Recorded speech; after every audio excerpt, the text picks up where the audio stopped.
3:42 a.m., the sea south of Puerto Cabello looks flat under cloud cover. The Eisenhower strike group moves at 20 knots through low wind and scattered rain. On radar, only fishing markers and a pair of slow freighters show movement. Then a new contact appears off the Venezuelan coast. It is small, erratic, and flashing intermittent transponder data that alternates between civilian and military codes. Inside the Mason's Combat Center, operators log it as unknown surface track 07.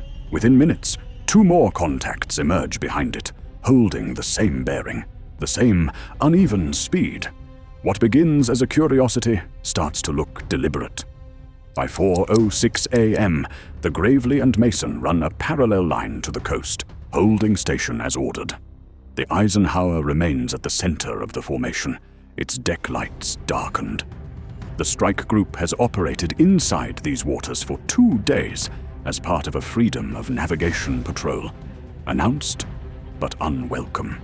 Venezuelan state radio has already called it a provocation. Most of the crew expected propaganda, not contact. The unknown tracks now move at over 30 knots, closing the distance across calm water. Mason's surface radar locks on them again, showing heat signatures inconsistent with fishing or patrol craft. The range shrinks fast, 30 miles, then 25. Voices tighten. The calm air changes tone. The lead boat suddenly drops off radar, then reappears 5 miles from the earlier fix. It may be a radar glitch or a deliberate signal cut. That move alone pushes the situation into alert. On Eisenhower, the operations room lights shift to red. All comms traffic routes through a single channel. The order goes out for all escorts to stand ready for intercept.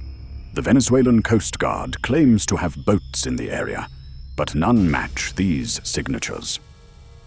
At 4:19 a.m., Mason's infrared scope shows faint wakes cutting northward. The radar images align into a single arc. 3 boats, high speed, no radio calls, no lights, heading straight for the carrier's projected track. At 4:28 a.m., Gravely breaks silence.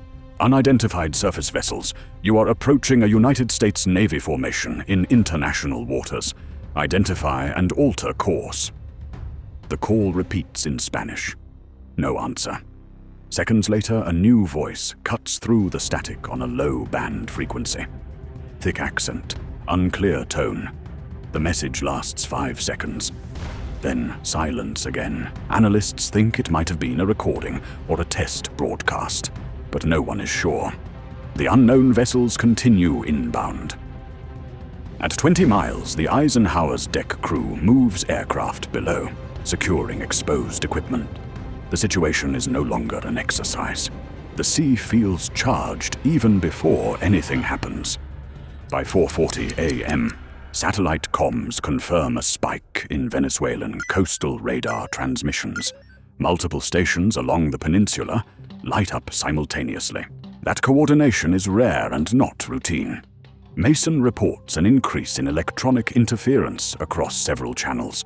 Something on the water is jamming frequencies just enough to blur range data. The order comes down from the Eisenhower to hold fire but maintain active targeting solutions. On Gravely's bridge, the watch officer watches the range numbers drop. 18 miles, 16, 14. The boats are holding perfect spacing, 1 mile apart. Too disciplined for smugglers, too quiet for regular patrols. At 4:48 a.m., a low helicopter radar return appears near the Venezuelan coast, then vanishes. Intelligence officers suspect it might be a drone relaying imagery. The U.S. Navy has seen that tactic before.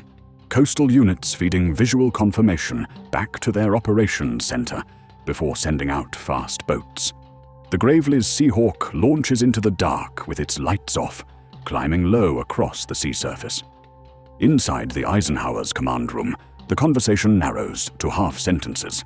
Everyone focuses on the numbers. 12 miles, 11. No radio contact. The calm professionalism of the room only makes the silence heavier.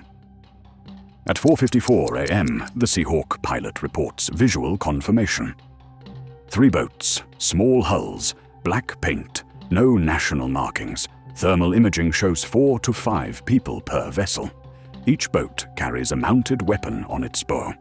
The Seahawk circles once and pulls altitude. The crew transmits a steady feed back to the strike group. The video is clear enough to make out details of the men on deck. Helmets, not caps, vests with reflective patches, and heavy rifles resting along the railings.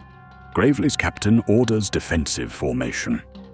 The destroyer turns slightly to port, positioning itself between the carrier and the approaching line. Mason mirrors the move on the opposite side.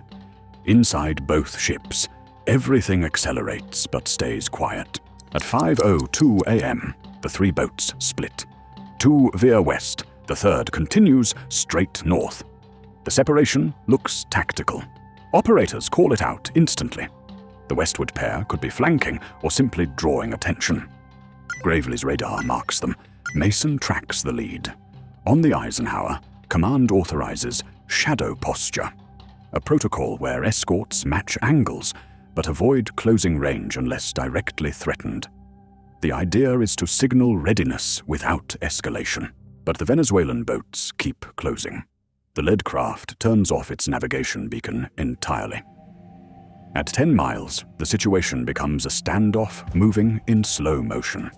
At 5:10 a.m., the Venezuelan Navy broadcasts a short statement over open frequency. All foreign military vessels inside Bolivarian maritime space are ordered to alter course immediately. It is the same script used before, but the timing makes it sound like a live warning. Eisenhower's communications officer confirms the group is 85 miles offshore, well inside international waters. The radio message is logged and ignored. A minute later, one of the Venezuelan boats flashes a white light twice, then again after a pause. Morse or mistake, it is unclear. Gravely flashes a single green response to mark visibility, but the incoming boats maintain course. Range closes to 8 miles. At 5:16 a.m., the first change hits. A 4th contact appears suddenly from the west, much larger, moving slower. Its radar profile matches a Venezuelan patrol cutter, known as PG-29, but its identification signal transmits partial digits. The cutter moves behind the smaller boats, not leading them. That reversal throws everyone off. Normally, patrol cutters command smaller escorts, not follow them. Intelligence officers suspect it is a shadow or a backup vessel coordinating from distance. The Seahawk tracks it until cloud interference cuts the visual feed. Every few seconds, a faint reflection flickers across the sea from its deck. Maybe a light, maybe a signal. Nobody knows. At 5:22 a.m., Gravely receives a sudden burst of coded radio chatter. It is Venezuelan, fragmented, and repeats the phrase, "visual confirm," 3 times. Analysts think it means the boats have line of sight on the US ships. Moments later, the lead craft accelerates, 40 knots, then 45. Its bow throws spray that glows faintly in the infrared camera. Mason's bridge crew locks on, ready to respond if it crosses 1,000 yards. Eisenhower's captain orders all ships to maintain course and hold defensive readiness only. The rules of engagement are the same. Do not fire first.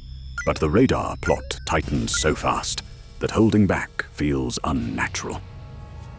At 5:27 a.m., the lead Venezuelan boat cuts engine power briefly, drifts for 20 seconds, then powers back up.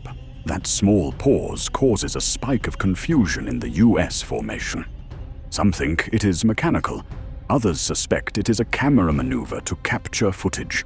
On the surface, every motion looks intentional. Mason's tactical officer requests permission to deploy an illumination round, but command denies it. The area remains black. The Seahawk lowers to 300 feet, trying to keep visual contact. It sends back intermittent images of the lead craft showing movement on the deck, someone adjusting a mounted weapon. another standing near the console, looking up toward the helicopter. At 5:33 a.m., the PG-29 broadcasts an open message. "This is a Venezuelan naval patrol operating in Bolivarian waters. Identify yourself or depart immediately." Gravely's response is calm. "You are approaching a United States Navy formation, operating in international waters. Maintain safe distance. Both sides know the lines by heart. The exchange lasts less than a minute, but changes the tone. Once the first words are spoken, both crews feel how close they are to a collision of command. The Venezuelan boats hold formation. Gravely angles slightly starboard, ready to shield the Eisenhower if they push closer. At 5:40 a.m., the unknown lead boat flashes a light directly at the Seahawk. 3 short bursts. The pilot reports possible laser interference. The sensor feed flickers with static, then clears. The helicopter climbs away. Down below, the boats begin weaving, crossing each other's wakes as if to confuse radar tracking. It works. For a few seconds, the destroyers lose clear bearing. When the radar picture resets, the lead boat has closed to less than 5 miles. Gravely's captain gives the order to fire a green flare. Final warning. The flare arcs high, burns bright, and falls into the sea. The boats keep coming. Tension climbs by the second. At 5:46 a.m., Mason detects a narrow radar beam sweeping across its hull. It is not their own. It is coming from one of the Venezuelan boats, likely a targeting or range-finding attempt. Under standard rules, that alone could justify defensive action. The operations center debates for 10 seconds. Then the decision is made to hold. Eisenhower wants no spark that can be used politically. The sea remains silent except for the wind. But every turret on the Gravely is now manned. Every missile bay is hot. The Venezuelan cutter PG-29 slows to a stop. Its smaller boats fan outward, holding a line parallel to the U.S. formation. For the first time, they seem to hesitate. At 5:53 a.m., the Seahawk regains clear video. The lead boat now has a long pole raised above its deck. At the top is a camera array. That explains the odd maneuvers. They are recording, possibly gathering proof for later propaganda. Gravely's captain notes it, but keeps course steady. The boats hold distance for nearly a minute, then slowly begin to peel away one by one. Each turn is tight, deliberate, almost synchronized. The tension finally loosens. Mason keeps radar lock until all contacts pass 10 miles south. The last signal from PG-29 fades behind coastal interference. The immediate threat is gone, but no one relaxes. At 6:10 a.m., Venezuelan radio frequencies light up with new chatter. Civilian accounts mention foreign warships retreating north. The narrative flips instantly. Eisenhower maintains its track northward, not retreating, but repositioning. Inside the operations room, the after-action notes begin forming even before dawn. The entire event lasted less than 40 minutes from first contact to disengagement, yet every minute could have tipped over. Intelligence officers start compiling imagery and radio logs to preempt the expected public statement from Caracas. The atmosphere on board is calm but wired. Everyone knows how fragile that calm is. By 6:40 a.m., the strike group clears the most sensitive zone. Radar returns fade back to normal sea clutter. The ships hold at 20 knots, maintaining watch. On deck, the first light spreads across the horizon. The sailors look toward the coast they cannot see, but know too well. Inside the Eisenhower, the captain meets with his operations team. They agree the event was an orchestrated probe, not a mistake. A test of response time, formation discipline, and communication under pressure. No shots fired, no losses, but a clear signal sent on both sides. The encounter will be written up as routine. It was anything but. Later that morning, Venezuelan state media releases grainy video clips showing small boats circling in rough seas, claiming to have intercepted an American warship violating territorial limits. The footage is edited and blurred, yet it spreads quickly. Within hours, foreign news channels run it with conflicting captions. In Washington, Pentagon officials release radar maps and navigation data, proving the strike group's position 85 miles offshore.